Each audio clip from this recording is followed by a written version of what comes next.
A doctor at a hospital in central Ha Tinh province said 5 Vietnamese workers and 16 other people described as Chinese were killed in the rioting, one of the worst breakdowns in Sino-Vietnamese relations since the neighbors fought a brief border war in 1979.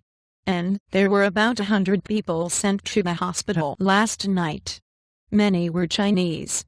More are being sent to the hospital this morning, the doctor at Ha Tinh General Hospital told Reuters by phone. And hundreds of Chinese had fled Vietnam, either by air or by crossing into neighboring Cambodia, reports said. And Taiwanese media said rioters attacked a huge steel plant in Ha Tinh province owned by Formosa Plastics Group, Taiwan's biggest investor in Vietnam. When completed in 2020, it will be Southeast Asia's largest steel plant and will include a seaport and a 2,150 MW power plant. Local media in Vietnam has said the complex could cost about $20 billion. And the anti-China riots erupted in industrial zones in the south of the country on Tuesday after protests against Beijing placing an oil rig in a part of the South China Sea claimed by Hanoi.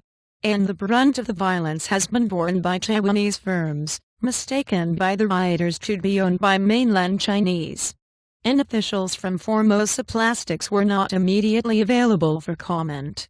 And thousands of Vietnamese set fire to foreign factories and rampaged through industrial zones in Binh Duong and Dong Nay provinces on Tuesday, officials said. There were no confirmed reports of any violence later in that area.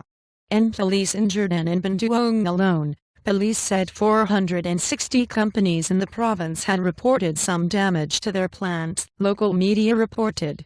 And more than 40 policemen were injured while on duty, mainly by bricks and stones thrown by extremists, the state-run Than 9, young people, newspaper said.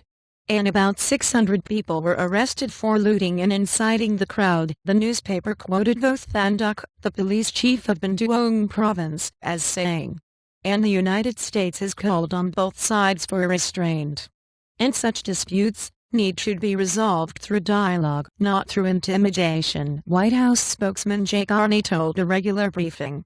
We again urge dialogue in their resolution. And the U.S. State Department said it was monitoring events in Vietnam closely, and urged restraint from all parties, while adding, we support the right of individuals to assemble peacefully to protest. And the current crisis erupted within days of a week-long visit to Asia by President Barack Obama in late April, in which he pledged that Washington would live up to its obligation to defend its allies in the region.